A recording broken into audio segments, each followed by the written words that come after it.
What's going on, everyone? This is Dom, and today we're talking about some Apple products. Apple recently released the new AirPods 2 and the iPad mini 5, I believe it is. And you know what? Both of these, they're all right. I don't see what everybody's complaining about, especially with the AirPods 2. Now, obviously, you can see here that we have the little light on the front, which now this case supports wireless charging.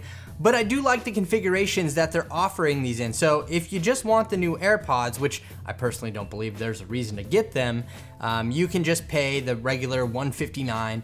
And if you want the wireless charging case for your first gen AirPods, you can pay $79. And if you want the whole shebang together, this whole thing with the second generation AirPods and the charging case, that's $199 smackaroos. I don't notice a huge difference between these ones and the first generations. I actually bought a pair of first generations and was A/B'ing them just to see if I could hear a difference. Okay, there might be a tiny little difference, and I believe even Apple's product page says that it would have better sound quality, but I don't think it's enough to warrant an upgrade, especially if you already have the first generation. If you don't, I think that all around, you know, these are pretty cool. The extended battery life on them as well is pretty nice in my opinion. So you do get a little bit of extra battery life there. You get wireless charging if you choose to go for that option. We also have the iPad mini 5, and this thing is pretty powerful all around, especially if you haven't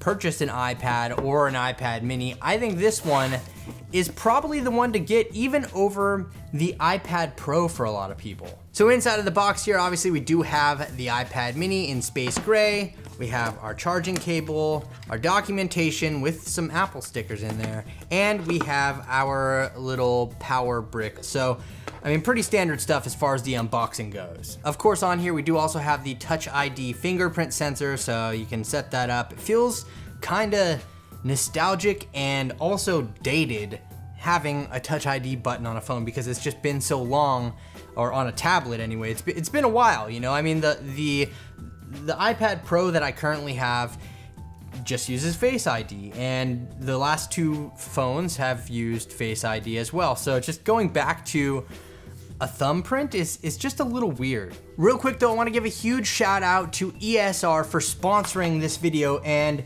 if you're looking for some Apple accessories, more specifically a case, this protective case from ESR is definitely something to look at. So as you can see there, it's very similar to the cases that Apple makes as far as how it covers the whole iPad, and it has a little flap that you can use as a stand. And also it does turn on and off the screen here, as you can see. It's like at $12.99, I think. It's super cheap. Definitely be sure to check it out using the link in the description. And another accessory that is super compatible with this new iPad, which I actually am a fan of, is the Apple Pencil. So if anybody was wondering why they kept around the first generation Apple Pencil, well, that's because this little guy right here is compatible with the iPad mini and the newer iPad, which is awesome, because now the performance to portability factor of having an Apple Pencil with an iPad is better than ever, especially with the specs inside here. I mean, we have the A12 Bionic chip, and I think there's 3 GB of RAM. All right, and if you were curious to see how the iPad mini stacks up benchmark-wise, we got a single core score of 4,819 and a multi-core score of 11,413. I mean, we don't really need to see these to know exactly what this thing has to offer. I think that this iPad mini is definitely a win over the previous generation, and in a lot of cases, overspending a lot of money on the new iPad Pro. I mean, if you're just looking for something to travel with and doodle on using the Apple Pencil, really for 400 bucks, you can't go wrong here. I mean, it's just as much of an iPad as any other iPad, except, well, with the iPad Pro, you do get USB Type-C on the bottom, which here we only have a Lightning port. Boo-hoo, not that big of a deal to me. I think though that, you know, for the money, this new iPad mini is definitely a win if you were looking for something that you could previously only get on the last generation iPad Pro. Obviously the bezels aren't as sleek and slim as the new iPad Pro, but it's a very small portable tablet. So I'll leave links to everything in the description below, but I wanna know your thoughts on the new AirPods and the new iPad mini 5 or iPad mini Pro, I guess, since it's kind of on the same level as the previous iPad Pro.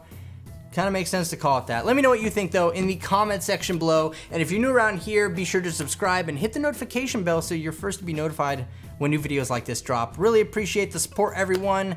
Leave a thumbs up if I haven't said that already, but thank you so much for watching, everyone. This is Dom, and I'll catch you in the next video.